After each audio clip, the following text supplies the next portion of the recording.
मेरे प्रिय साधकों, आप सभी को बहुत बहुत आशीर्वाद।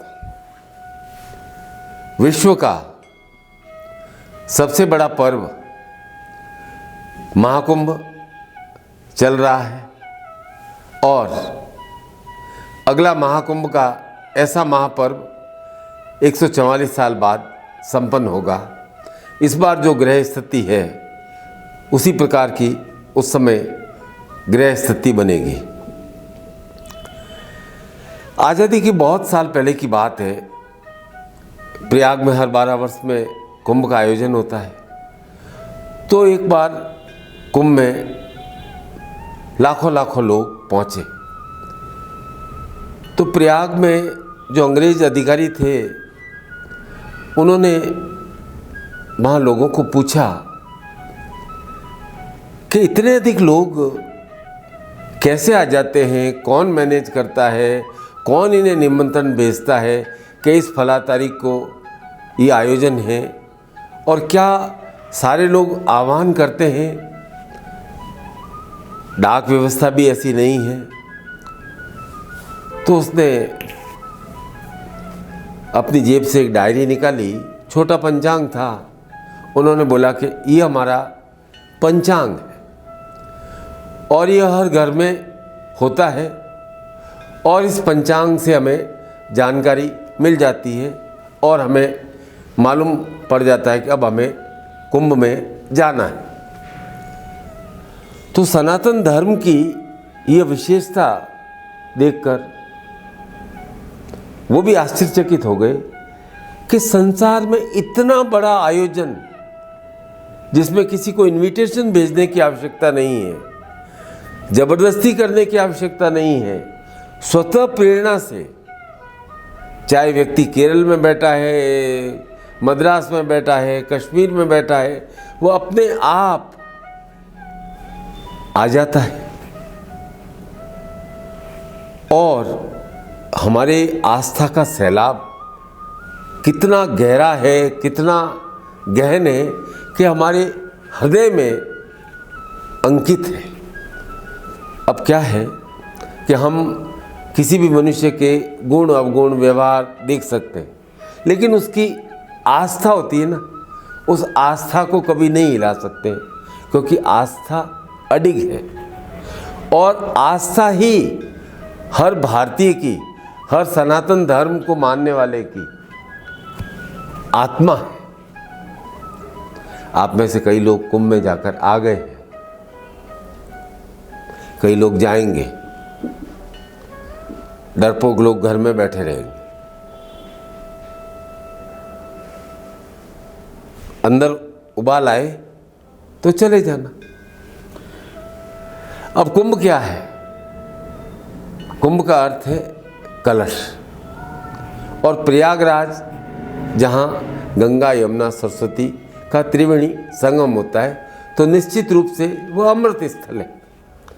हमारी गंगा मैया भारतवर्ष की प्राणदायिनी नदी, और यमुना, यम की बहन कहा गया ये काल चक्र की नदी, और सरस्वती ज्ञान की अधिष्ठात्री है।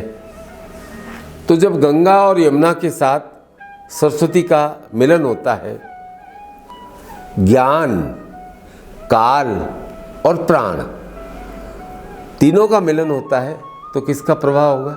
अमृत का प्रवाह। और अब कहीं अमृत बह रहा है तो उसे कहाँ एकत्र करेंगे? एक कुंभ में एकत्र करेंगे। तो यह है कुंभ के पीछे का भाव कि अमुक अमुक ग्रहों की स्थिति के अनुसार अमुक काल में गंगा यमुना सरस्वती का विशिष्ट मिलन हो रहा है, और यह है कुंभ। यह है कुंभ के पीछे का मूल भाव। अब हमारे समुद्र मंथन से 14 रत्न निकले। धन्वंतरी आरोग्य देव हैं, वे समुद्र मंथन के समय अमृत लेकर प्रकट हुए। किसमें लेकर प्रकट हुए? एक स्वर्ण के समान चमकते हुए कलश में अमृत लेकर धन्वंतरी देव प्रकट हुए। और कलश का अर्थ है कुंभ। और हमारा आपका शरीर भी एक कुंभ है, एक पात्र है। और इस पात्र को, इस कलश को जब हम प्रयाग में डुबकी लगाते हैं, हमारा अभिषेक करते हैं, तो हमारे भीतर भी अमृत का संचार हो जाता है। हमारा सनातन धर्म सब कुछ स्पष्ट कहता है, हर बात के पीछे निश्चित तर्क, ज्ञान और स्पष्ट संदेश होता है। और हमारे योग विशिष्ट ग्रंथ में स्पष्ट रूप से कहा है, देहो हम कुंभवत पश्यो नश्वरो नश्यति ध्रुवम, कि अरे मनुष्य, इस शरीर को घड़े के समान, कुंभ के समान देखो। और बहुत स्पष्ट कह रहे हैं कि निश्चित समय आने पर यह कुंभ नष्ट हो जाएगा। ऋषि ऐसा कहकर के भय नहीं बता रहे हैं, वे बता रहे हैं कि हमारे शरीर की एक सीमा है। और उपनिषद में स्पष्ट रूप से आया है कि कुंभ किस लिए, यथा कुंभो जलपूर्णस्या देहो रसे युक्त। जैसे एक कुंभ जल से भरा हुआ होता है, वैसे ही हमारा शरीर जो एक कुंभ है, एक घड़ा है, वह भी रसों से भरा हुआ है। तो हमारे शरीर में रस है तो जीवन है, रसहीन कुंभ है तो आनंद नहीं है। तो इस जीवन कुंभ में रस रूपी हमारा जो शरीर है, इसमें रस रूपी अमृत का सदैव प्रवाह होने चाहिए, प्रवाहमान होना चाहिए, कि यह रस से भरा हुआ हो। और क्या कहा गया कि हमारा शरीर तो काल के अधीन है, धीरे धीरे काल के मुख में प्रवेश कर रहा है। मिट्टी के कुंभ के समान कभी न कभी टूटेगा अवश्य, पर जो हमारे भीतर जो आत्मा है, वह काल की सीमा से परे है, वह अविनाशी है। तो मनुष्य का क्या प्रयत्न होना चाहिए? मनुष्य का निरंतर और निरंतर ये प्रयत्न होना चाहिए कि अपने कुंभ रूपी देह में अमृत का आस्वादन करना। और इस अमृत के आस्वादन के लिए ही शिष्य गुरु के पास आता है, क्योंकि गुरु उसकी देह में अमृत का आस्वादन कराते, अर्थात उसमें रस का प्रवाह करते। मृत्योर्मा अमृत गमय, मृत्यु से अमृत्यु की ओर जाने का अर्थ क्या है? जीवन में निरंतर रस का प्रवाह। कुंभ है, टूटेगा, लेकिन जब तक ये कुंभ है, उसमें अमृत का प्रवाह होता रहे, ये गुरु का पथ है, मृत्यु से अमृत्यु की ओर। इसलिए गुरु को अमृत प्रदाता कहा गया है, रस प्रदाता कहा गया है, शिव कहा गया है। और शिव तो आदि गुरु है, गुरुओं के गुरु है। तो शिव निश्चित रूप से अमृत प्रदाता है, क्योंकि जिसके पास जो होगा वही तो देगा। शिव के पास अमृत है, अमृत है, इसलिए उन्हें महामृत्युंजय कहा गया है। उन्होंने मृत्यु को जीत लिया है, जो अजन्मा है, शाश्वत है, अविनाशी है, अवतार नहीं लेते।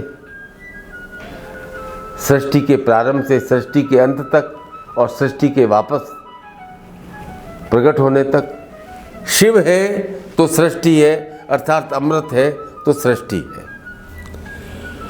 तो शिव और शिवरात्रि का क्या संबंध है?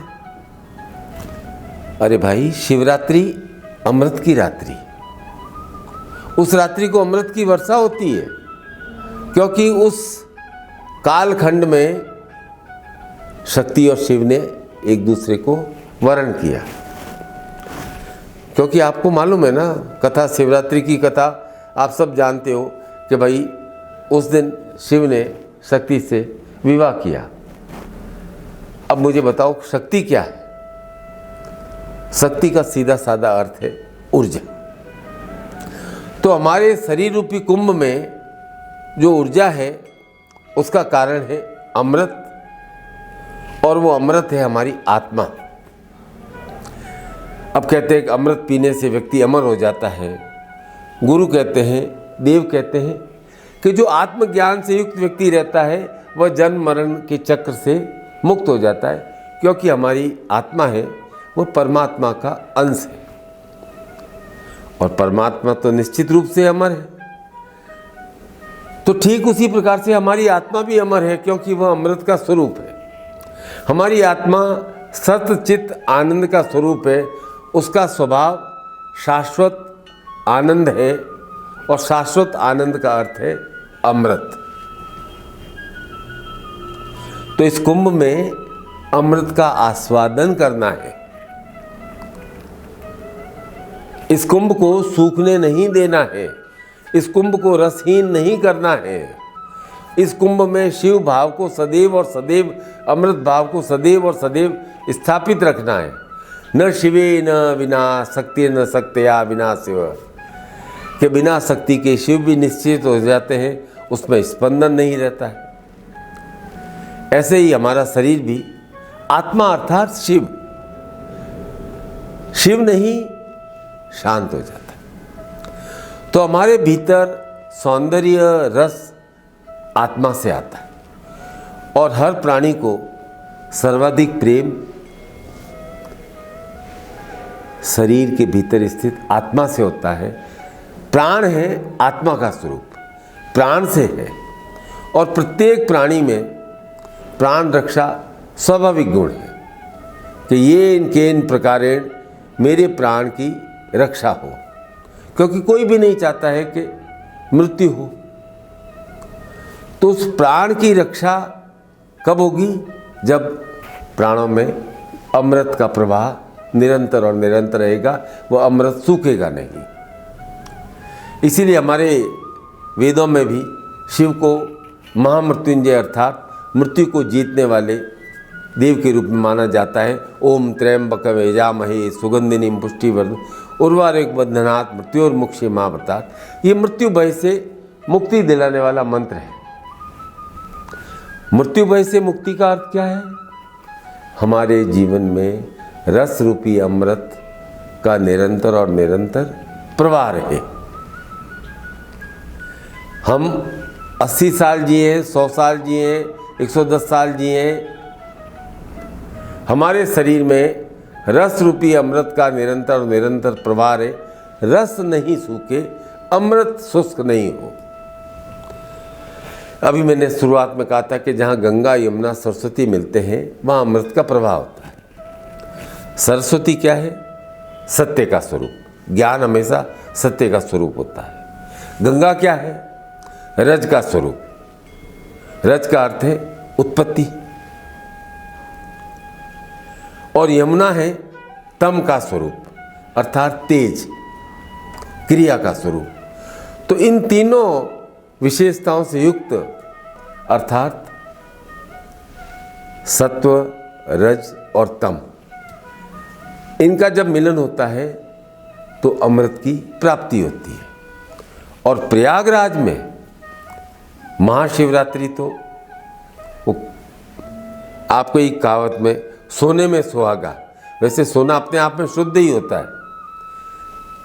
तो शिवरात्रि तो स्वयं में अमृत दिवस है। शिवरात्रि की जो रात्रि है ना, वह शरीर में ऊर्जा को संतुलित करने और अपनी चैतन्य शक्ति को, आपके अंदर शक्ति है, हर एक में शक्ति है, उस चैतन्य शक्ति को और अधिक चैतन्य करना है। उसका महान अमृत पर्व है शिवरात्रि।